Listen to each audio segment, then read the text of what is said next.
Son las 8:11.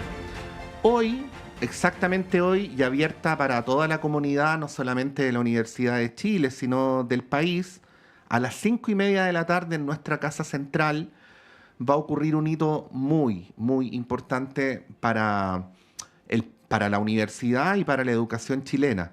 La rectora Rosa de Bes va a entregar una medalla rectoral póstuma a la profesora Jenny Azael, quien ha fallecido recientemente y que, como señala la invitación formal, reconoce la obra trascendente para la Universidad de Chile y el país de la destacada psicóloga académica de la Facultad de Ciencias Sociales e investigadora del Centro de Investigación Avanzada en Educación CIAE, además del Observatorio de Políticas Educativas de esta casa de estudios.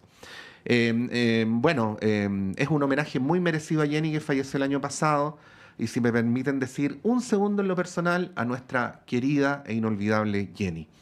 En la cita, el profesor Pablo Gentili, doctor en educación por la Universidad en Buenos Aires, se dictará la charla La crisis de la democracia y los desafíos en la educación.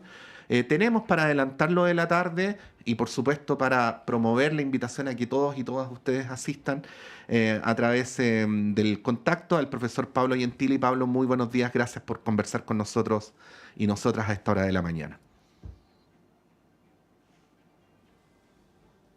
¿Qué tal, Patricio? Muy buenos días.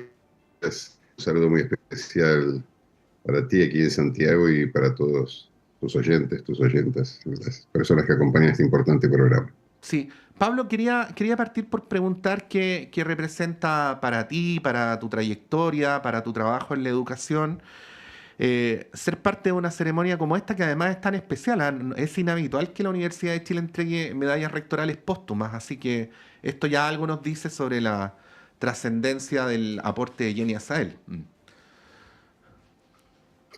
Bueno, primero muy emocionado y muy honrado. Jenny fue una gran amiga personal. Yo conocí a Chile gracias a Jenny Azael ya hace casi 40 años, cuando empecé a transitar por estos territorios, todavía en el marco de una situación institucional muy compleja que se vivía en la Argentina y en Chile particularmente. Jenny fue un lazarillo, no solo para mí, sino para muchas y muchos latinoamericanos y latinoamericanas que comenzaron a acercarse a través del proceso de democratización a la Universidad de Chile, y donde Jenny Azael fue quien nos abrió las puertas a muchos y a muchos de nosotros. Por lo tanto, desde hace tantos años acompañando la vida de esta universidad, ayer la rectora Rosa de Bes recordaba un texto que decía que la Universidad de Chile es la Universidad de América, ¿no?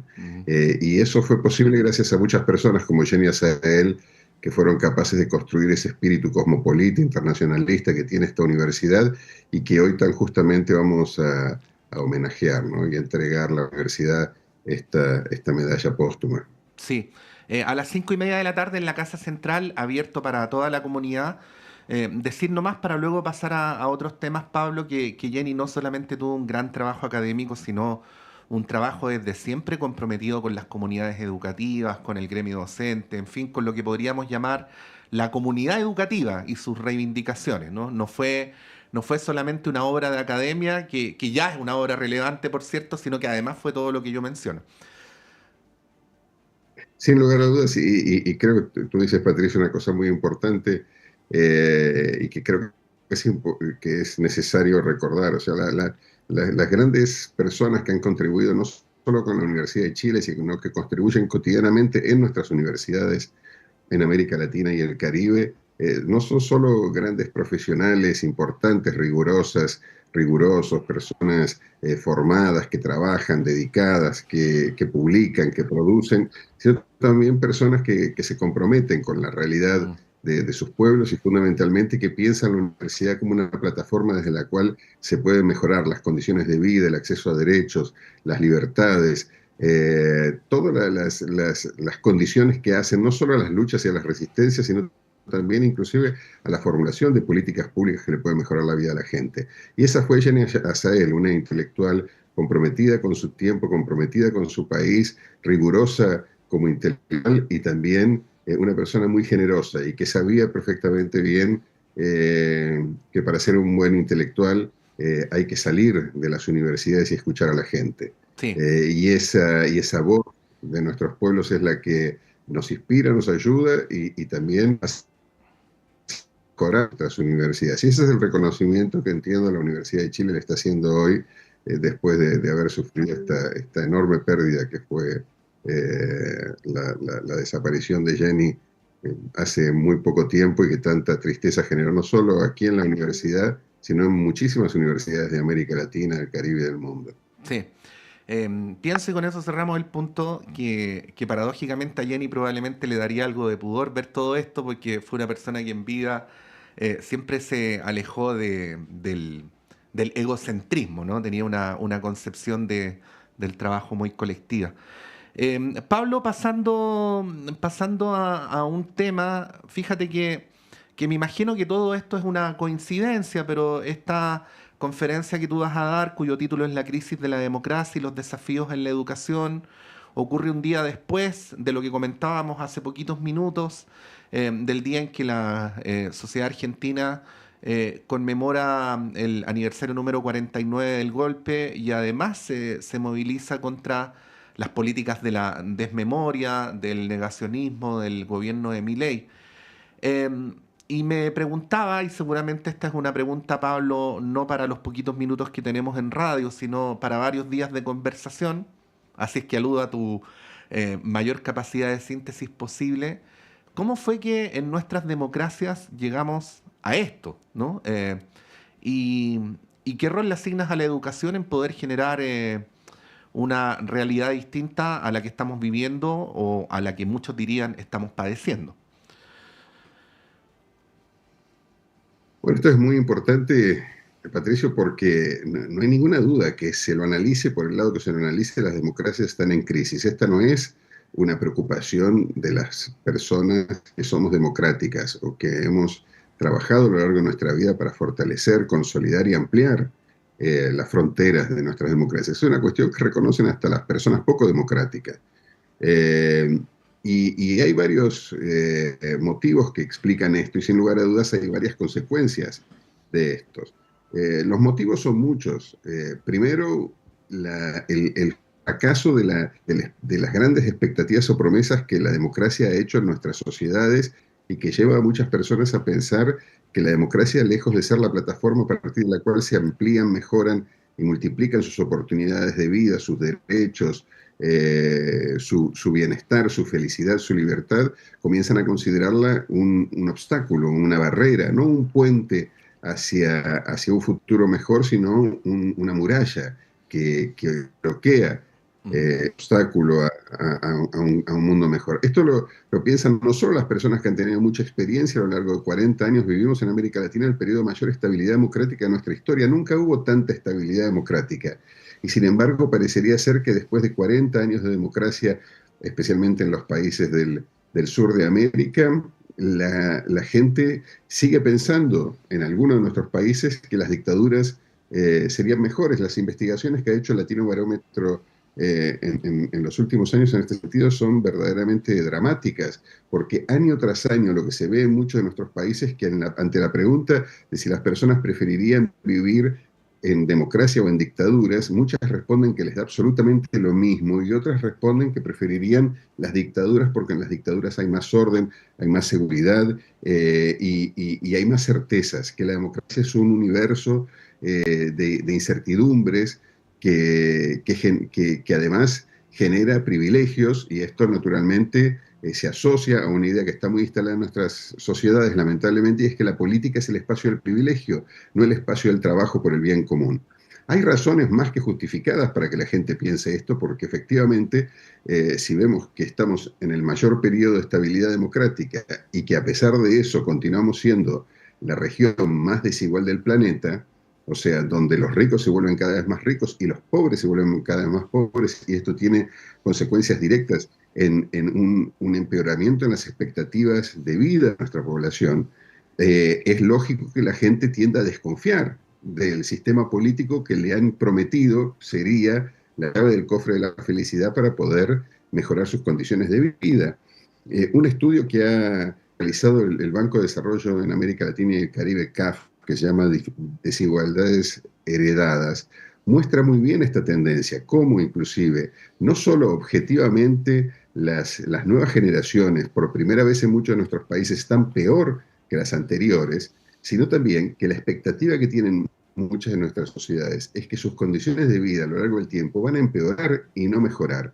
Esto es verdaderamente dramático, inclusive si lo relacionamos, como vos preguntabas, Pato, con la educación, porque la Sí. educación fue siempre el espacio desde el cual uno podía pensar que la vida de sus hijos, de sus hijas, de sus descendientes sería mejor que la de uno mismo. Y hoy lo que está ocurriendo en muchos de nuestros países es lo contrario, que nuestras hijas y nuestros hijos pasan mucho más tiempo en la educación que, que nosotros hemos pasado, o por lo menos en las familias en las que las personas no tenían acceso a la educación superior, por ejemplo, que ahora Ujú. se ha multiplicado exponencialmente esta oportunidad para los sectores medios más pobres y para los sectores más pobres de nuestra sociedad. Y sin embargo, las condiciones de vida, el acceso a empleo y el bienestar económico fundamentalmente de estas nuevas generaciones es peor que el de sus padres o inclusive de sus abuelos que no tenían estudios superiores. Y esto rompe una gran promesa que se le hizo a la gente de bienestar, de que si uno se esforzaba, trabajaba, realizaba una especie de guión que estaba más o menos escrito y garantizado de cosas que había que hacer para ser feliz, uno iba a lograrlo. Y eso no se está consiguiendo. Mm. Esto genera, decíamos, frustración, no solo en las generaciones de personas mayores, ¿sí? Que ya vivieron esta experiencia, sino también de sus hijos, de sus hijas o de sus nietas y nietos, Sí. ¿sí? Que comienzan a desconfiar. Y fíjate que el gran problema de nuestras democracias, no solo en América Latina, sino en el mundo, es la enorme desafección política, el enorme desinterés que hay, que hace que un presidente, una presidenta de cualquier país de hoy del mundo democrático se puede elegir con el 16% de los votos de la población, o con el 20%, con el Sí. 25%. Y no Pablo, sabemos cómo... sí. Sí, No, no, no, no, perdón. no, no, no, por favor, en esa misma línea, es inevitable que las generaciones que vivieron las dictaduras no logren transmitirle a las nuevas generaciones lo que fueron las dictaduras, porque tú hablabas de la promesa incumplida de la democracia, que es una gran verdad, pero también es una gran verdad que aquellas aspiraciones en democracia, si bien no se cumplen en dictaduras como las que hemos tenido, que además son dictaduras clasistas, que tienen un profundo desprecio por los sectores populares, son definitivamente imposibles, ¿no? ¿Qué es lo que pasa ahí como para que muchas personas que no vieron la dictadura chilena o la dictadura argentina digan, bueno, pero ¿qué más da si hubiera una dictadura? Mira, yo creo que aquí la tentación ante una pregunta como esta, que es muy importante, la que tú haces, haciendo una metáfora futbolística, es tirar la pelota afuera. Ujú. Uno decir, bueno, pero lo que ha pasado es que frente a los gobiernos de derecha, ante las situaciones también de ruptura, de quiebra de la democracia, no nos olvidemos que en algunos países de América Latina, aunque estemos en el periodo de mayor estabilidad democrática, han habido golpes, han habido formas de desinstitucionalizar la democracia, en Brasil con Dilma Rousseff, en Bolivia, en Honduras, en fin, en muchísimos casos podríamos mencionar a pesar de la estabilidad, de fragilidad en la democracia, y podríamos decir la culpa de todo esto la tiene los medios de comunicación de derecha, las fuerzas políticas que operan dentro de la democracia, pero que son profundamente antidemocráticas, y fundamentalmente en lo que ha sido una explosión a lo largo de estos últimos años de las fuerzas de extrema derecha.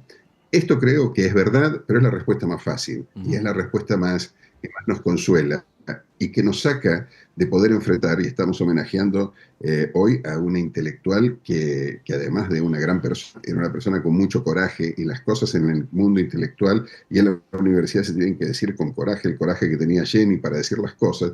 Y es que también esto nos interpela a nosotros mismos, porque esto no es solo el éxito, lo que esto refleja no es solo el éxito de la derecha o de las extremas derechas, esto refleja también el fracaso de buena parte de los esfuerzos que hicimos para mantener el legado de lo que fue esa lucha por instituir una nueva estructura o pacto de organización política en nuestras sociedades, que fueron los procesos de transición de los años 80. Nosotros podemos decirle y contarle a la gente lo terrible que fueron nuestras dictaduras, y ojalá que nos crean, pero a lo largo de toda la historia los procesos políticos de transformación no se han mantenido sobre la base de relatos, sobre la base de historias del pasado que define quiénes somos, quiénes son nuestros amigos y quiénes son nuestros enemigos, y qué nos pasó en la historia anterior, sino también en un conjunto de realizaciones y hechos que tienden a hacer que en su vida cotidiana las personas empiecen a entender la importancia de esto que están viviendo y lo importante que sería la pérdida de esto. Porque si no, nosotros le estamos diciendo a jóvenes, hace unos años, yo me acuerdo, 20 años atrás, decíamos, bueno, tenemos en las universidades la primera generación de jóvenes que nacieron en democracia. Ahora no solo tenemos la primera generación de jóvenes que nacieron en democracia, tenemos nietos de la democracia. Tenemos jóvenes que ya se han ido, se han casado y ya son adultos y ya viven su vida. Entonces les estamos hablando de lo que ocurría en la década del 70, lo cual es verdad, y esto hay que contarlo. No estoy queriendo hacer negacionismo, ni mucho menos una política de olvido. Todo lo contrario, en Chile se ha hecho un enorme esfuerzo con relación a esto, en Argentina, en Uruguay, en muchísimos países, en Brasil. Sobre esto, fíjense el importante impacto que está teniendo esta película brasileña que ha ganado el Oscar, que es verdaderamente extraordinaria. Todos esos esfuerzos Sí, tienen aún que estoy hacerse y aquí. tienen que multiplicarse. Pero aún estoy aquí, exactamente. Pero tenemos que hacer más, Mm. porque con eso no alcanza. Si no le estamos diciendo a la gente que es preferible esto, que para la gente es malo, que una cosa que también era mala pero que la gente no vio. Y fíjate que en Brasil hoy la mitad de la población prefiere vivir en dictadura, porque aunque no la vivió, lo que a veces ocurre, claro, que lo que no se vivió se añora pensando que fue mejor. Sí, ¿Sí? Y Pablo, la gente, sí. sí, Finalizo con esto, porque además tenemos que dejar para la tarde, ¿no? Aprovechemos de dejar por favor. a las personas invitadas para la conferencia de Pablo. Esto es apenas un adelanto de lo que vamos a poder escuchar durante la tarde. Eh, lo digo con mucho respeto, ¿ah? En Chile, y tengo la casi certeza de que en Argentina también tenemos a día de hoy un acercamiento muy literal o muy episódico al tema de los derechos humanos. Es decir, es una convicción, y también es un deber para personas que sus familias o sus amigos han sido afectadas directamente, para las personas concientizadas, para las organizaciones concientizadas, pero no necesariamente para el conjunto de la población. Hasta el punto de que en Chile empieza a ocurrir que muchas personas ven a los derechos humanos, por ejemplo, como un obstáculo para que el Estado combata con vigor la delincuencia, ¿no? ¿Cómo ves ese trecho que nos falta? Porque ahí también imagino que la educación podría jugar un rol fundamental, y al menos en el caso chileno no lo ha jugado.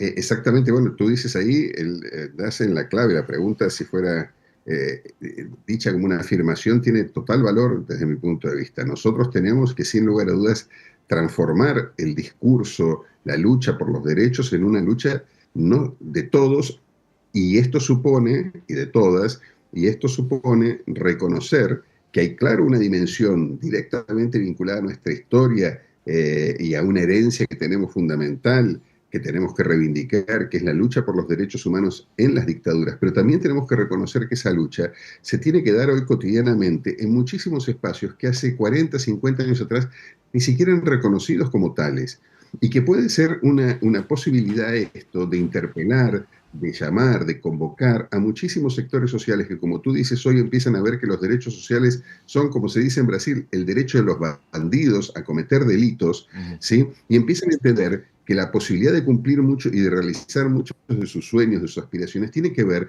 con la ampliación de una esfera de derechos, que las personas nacen con derechos, y los derechos que se les garantizan sus leyes, sus constituciones, son derechos colectivos, y que los derechos, cuando son derechos de pocos, es lo que normalmente se reconocen como privilegios, y que una sociedad mejor es una sociedad donde se va construyendo las condiciones para el bien común, en donde las personas comparten posibilidades y aspiraciones que las igualan, aunque puedan ser diferentes en muchas cuestiones, porque la igualdad no tiene que ver con las preferencias, con los gustos, con la sexualidad, o con el derecho a tener la religión que cada uno elige, o vivir de la forma que cada uno elige, pero sí con condiciones que nos igualan a la hora de constituirnos como ciudadanas, como ciudadanos, como seres humanos. Entonces, hoy, por ejemplo, la cuestión medioambiental es una cuestión que interpela a muchos jóvenes y a muchas jóvenes que están fuera de la política, y es el tema de la política hoy. Hoy la cuestión de las expectativas de vida, del trabajo, de qué hacer con el tiempo, ¿sí? Tiene que ver también con el derecho que tenemos al bienestar, a la libertad. Hoy esta misma idea de libertad ha sido apropiada por grupos políticos que trabajan exactamente en la dimensión opuesta Mm. de lo que es la libertad, lo que se consagra en nuestras constituciones, nuestras leyes y nuestros acuerdos internacionales acerca de lo que es la libertad del ser humano. Hoy personas que viven en situación de asilo, de migración, de desplazamiento por guerras, por hambre, por situaciones absolutamente violentas, son tratados como delincuentes. Y son estas mismas personas muchas veces que son tratados como delincuentes que desconfían de los derechos humanos. Por tanto, ahí como tú dices, Patricio, yo creo que el gran esfuerzo tiene que estar nuevamente en la educación. Nosotros hemos, durante los últimos años, reducido prácticamente toda la educación, el debate sobre educación en nuestros países a una cuestión económica, cómo la educación contribuye para el desarrollo económico. Y eso es fundamental sin lugar a dudas.